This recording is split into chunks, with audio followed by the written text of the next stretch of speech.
کہ اسلام کے دشمن جو ہیں وہ یہودی ہیں، جنہوں نے حضور صلی اللہ علیہ وسلم کے زمانے میں بھی سازشیں کی، جنہوں نے حضور پاک کو قتل کرنے کی سازش کی، جنہوں نے حضور پاک پہ جادو کرایا، جنہوں نے حضور پاک کو کھانے میں زہر دیا، جنہوں نے سیدہ عائشہ پہ تہمت لگائی، یہ سب یہودیوں کے کارنامے تھے۔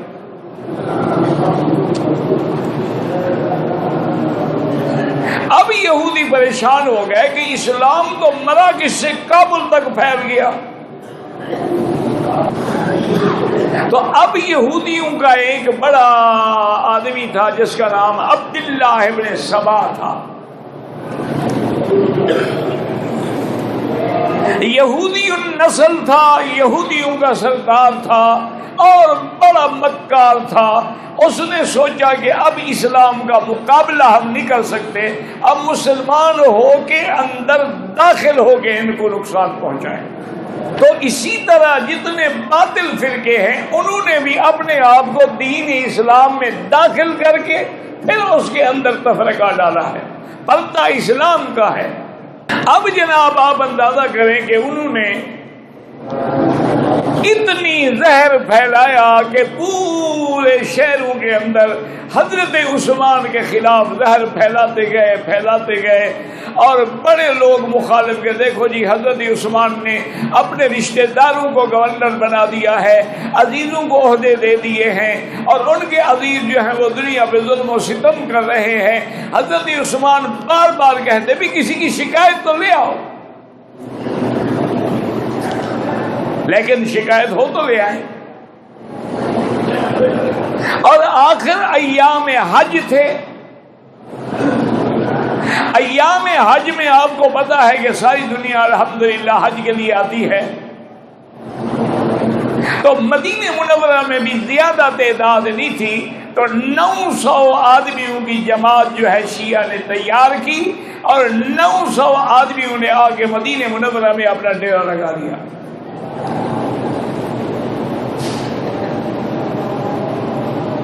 اور یہ 900 جو تھے یہ بلوائی تھے،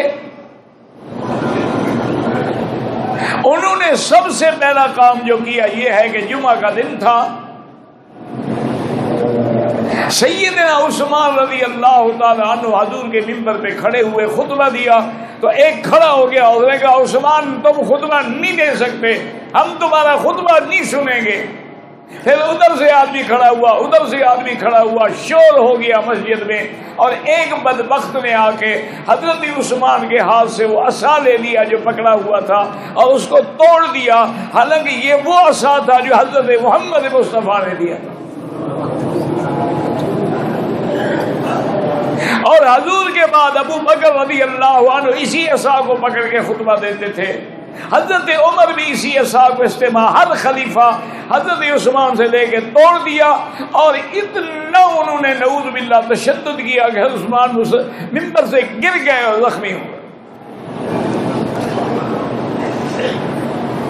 مجبوراً آپ کے کچھ محبین نے آپ کو اٹھایا اور آپ کے گھر پہنچا دیا، اور انہوں نے پورے مدینے میں اعلان کر دیا کہ آئندہ ہم حضرت عثمان کو مسجد نبوی میں نماز بھی نہیں پڑھنے دیں گے، جمعہ تو جمعہ ہے۔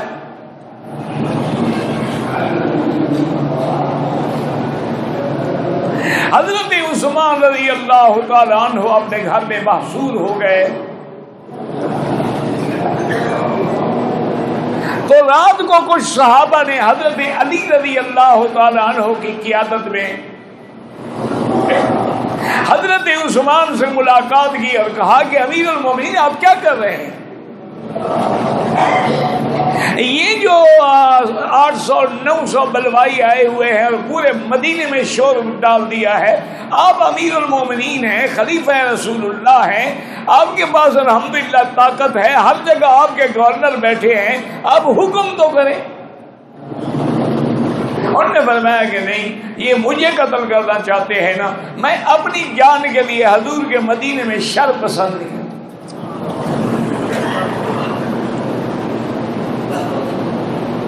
انہوں نے دوسری تجویز دی، انہوں نے کہا اگر دوسری تجویز یہ ہے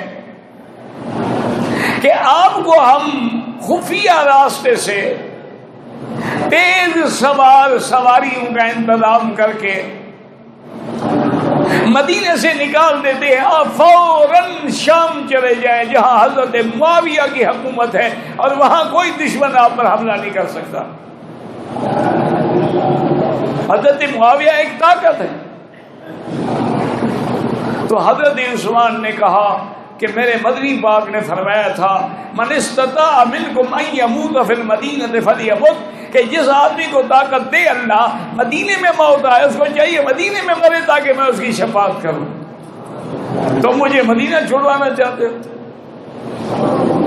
مدینہ دار و ہجرتی، مدینہ دار و خلیلی و حبیبی محمد صلی اللہ علیہ وسلم۔ انہوں نے کہا کہ حضرت آپ ایسا کریں گے مکے چلے جائیں۔ انہوں نے کہا مکے سے تو ہم مدینہ آئے، میں مدینہ چھوڑ کے مکے کیوں جاؤں؟ حضرت عثمان رضی اللہ تعالیٰ عنہ نے کوئی بات نہ مانی اور ظالموں نے ان کے گھر کے باہر اتنا پہرا لگا دیا تھا کہ کوئی چیز بھی ان تک نہیں جا سکتی تھی۔ صحابہ نے اپنے نوجوان بیٹوں کو، حضرت علی نے حضرت حسن کو، حضرت حسین کو، محمد بن طلحہ، عبداللہ بن عمر، ان سب نوجوانوں کو حکم دیا کہ تم حضرت عثمان کے گھر کے دروازے پہ پہرا دو اور کسی دشمن کو اندر نہ گھسنے دو۔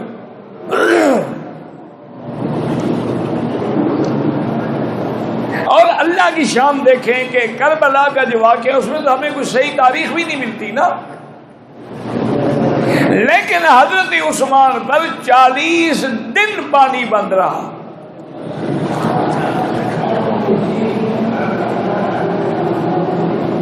حضرت عثمان نے کسی طرح حضرت علی بی بی عائشہ کو پیغام بھیجا کہ اگر پانی بھیج سکتے ہو تو بھیجو۔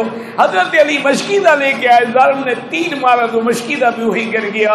حضرت علی نے اپنی پگڑی اتار کے حضرت عثمان کے گھر میں پھینکی کہ کم از کم عثمان کو پتہ لگ جائے کہ میں نے پورا زور لگایا، لیکن ظالم نہیں آنے دیتے۔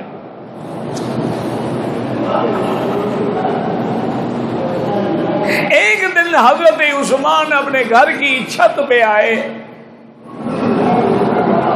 اور اعلان کیا کہ تمام اہل مدینہ بھی اور تمام میرے باغی دشمن جو ہیں وہ بھی آ جائیں۔ سارے اکٹھے ہو گئے۔ حضرت عثمان نے فرمایا کہ میں تم سب کو اس اللہ کی قسم دیتا ہوں جس نے تمہیں پیدا کیا ہے، جب مدینے والوں کو میٹھا پانی نہیں ملتا تھا بیر روما خرید کر کے وقف کس نے کیا؟ انہوں نے کہا انت، آپ نے کیا۔ انہوں نے کہا آج مجھے پانی نہیں دیتے ہو۔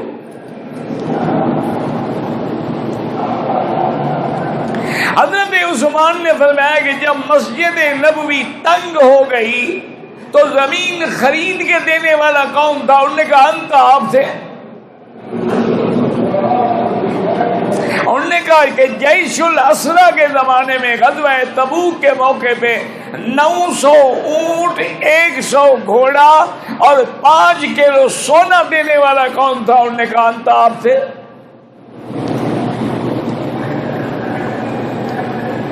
انہوں نے کہا حضور کی 2 بیٹیاں کس کے گھر میں ہیں؟ انہوں نے کہا آپ تھے۔ انہوں نے فرمایا کہ اسلام میں کسی کو قتل کرنا جو ہے وہ صرف 3 چیزیں ہیں جن کی وجہ سے قتل ہو سکتا ہے۔ ایک تو یہ ہے کہ کوئی قتل کرے، اس کو قصاص میں قتل کیا جائے، اور ایک یہ ہے کہ کوئی بوڑھا ہو، شادی شدہ ہو اور پھر زنا کرے، اس کو بھی قتل کیا جاتا ہے، اور ایک یہ ہے کہ جو دین اسلام کو چھوڑ کے مرتد ہو جائے اس کو بھی قتل کیا جاتا ہے۔ الحمدللہ میں اسلام پہ قائم ہوں، میں نے آج تک کسی چیونٹی کو بھی قتل نہیں کیا۔ زنا تو بڑی بات ہے، میں نے کسی غیر محرم عورت کے چہرے پہ نظر بھی نہیں ڈالی۔ تم مجھے آخر کیوں قتل کرتے ہو؟ لیکن بلوائیوں نے کہا کہ بالکل نہیں، ہم ہر حال میں آپ کو قتل کریں گے۔ حضرت عثمان رضی اللہ تعالی عنہ واپس گھر میں اترے، کمزوری ہو گئی تھی، 40 دن پانی بھی نہ ملے، کھانا تو کھانا ہے نا، لیکن حضرت عثمان نے فرمایا تھا کہ جب پیاس شدت کرتی ہے میں قرآن پڑھنا شروع کر دیتا ہوں تو پیاس بجھ جاتی ہے۔ حضرت عثمان رضی اللہ تعالی عنہ تھوڑا سا سو گئے دن میں قیلولے کے لیے، اور جب اٹھے تو اپنی بیوی نائلہ کو بلایا اور فرمایا کہ نائلہ، معلوم ہوتا ہے میرے شہید ہونے کا وقت قریب آ گیا ہے، آج میں نے خواب میں دیکھا کہ حضور صلی اللہ علیہ وسلم، ابو بکر اور عمر بیٹھے ہیں، اور حضور نے فرمایا کہ عثمان ہم تو تیری انتظار میں ہیں، آج افطار ہمارے ساتھ کرو۔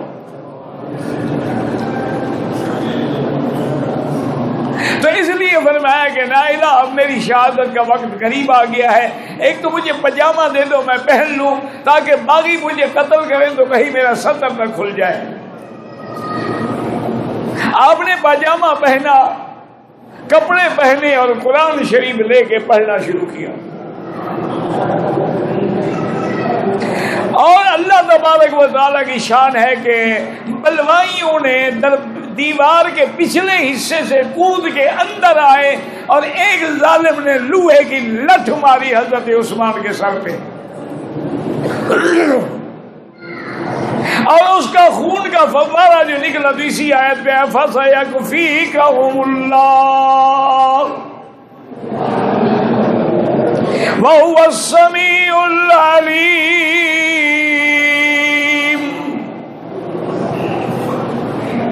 بی بی نائلہ نے بچانے کی کوشش کی تو ایک ظالم نے تلوار مار کے ان کی انگلیاں کاٹ دی، اور ایک ظالم حضرت عثمان کے سینے پہ چڑھ آیا اور داڑھی پکڑ کے تماچے مارنے لگا۔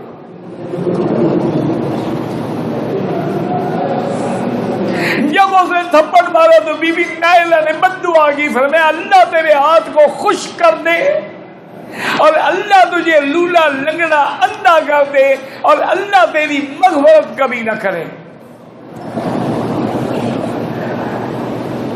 حضرت عثمان اسی حالت میں قرآن پڑھتے پڑھتے شہید ہو گئے، روح نکل گئی، لیکن ظالموں نے پھر بھی سینے پہ چڑھ کے کودتے رہے، آپ کی پسلیاں ٹوٹ گئی۔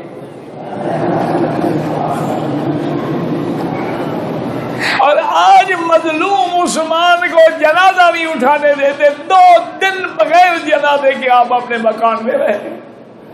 حضرت علی نے صحابہ کو اکٹھا کیا کہ یہ کتنا بڑا ظلم ہے کہ حضرت عثمان کا تجہیز و تکفین بھی نہ ہو، انہوں نے بڑی قوت کے ساتھ رات کو حضرت عثمان کو گھر سے نکالا، اور لالٹین لیے ہوئے بی بی نائلہ آگے چل رہی تھی کہ شاید بلوائی جو ہے وہ عورت کا حیا کریں، اور بڑی مشکل سے صرف 18 آدمیوں نے حضرت عثمان کا جنازہ پڑھا، جن میں امامت کرنے والے حضرت جبیر ابن مطعم تھے، اور جنت البقیع کے آخری کنارے پہ حضرت کو دفن کیا گیا، اور صحابہ نے کئی دن تک آپ کی قبر پر بھی نگرانی رکھی کہ کہیں بدبخت جو ہے وہ قبر سے نکال کے بھی حضرت عثمان کی بے حرمتی نہ کریں۔ حضرت محمد ابن سیرین فرماتے ہیں کہ میں طواف کر رہا تھا، ایک آدمی میں نے دیکھا لولا لنگڑا اندھا ہے اور دعا مانگ رہا ہے کہ اللہم اغفر لی وما اظن ان تغفر لی، اللہ میرے گناہ معاف کر دے، لیکن مجھے گمان ہے مجھے گناہ معاف نہیں کریں گے۔ محمد ابن سیرین کہتے ہیں میں نے ایسی دعا سن کے حیران ہوا، میں نے جب فارغ ہوئے طواف سے اسے پوچھا یہ کیسی دعا کر رہے ہو؟ اللہ سے بخشش مانگنی چاہیے، یہ تو نہیں کہ مجھے گمان ہے آپ مجھے معاف نہیں کریں گے۔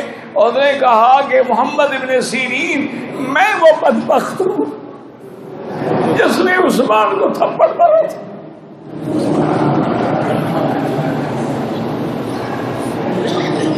تو مجھے ان کی بیوی نے 3 دعائیں دی تھی. اے بس اللہ یدک واعما بصرک فلا یغفر لک.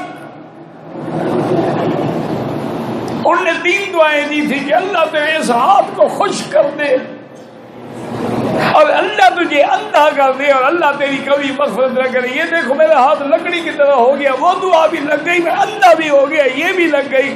اب تیسری کا بھی مجھے یقین ہے کہ مجھے خدا معاف نہیں کرے گا.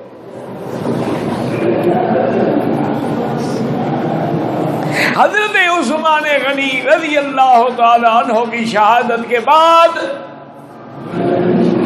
دشمنان اسلام کو موقع ملا اور اسلام کے اندر فتنوں کی ابتدا ہو گئی. آپ کے فوراً بعد حضرت علی رضی اللہ تعالیٰ عنہ خلیفہ بنے, لیکن وہ جو ابتدا ہو چکی تھی اس کے بعد وہ فتنے بڑھتے گئے. جنگ صفین ہے, جنگ جمل ہے, وہ تلوار جو حضرت عثمان میں اٹھی تھی اسلام کے خلاف ہمیشہ چلتی رہی. اللہ تبارک و تعالی ہمیں, آپ کو اور سب کو صحیح عقیدہ اور صحیح معنوں میں اصحاب رسول کی محبت نصیب فرمائیں. وما علینا الا البلاغ. اللہ ربنا هو الإله ما اصطفاه الواحد الحي كذا المليك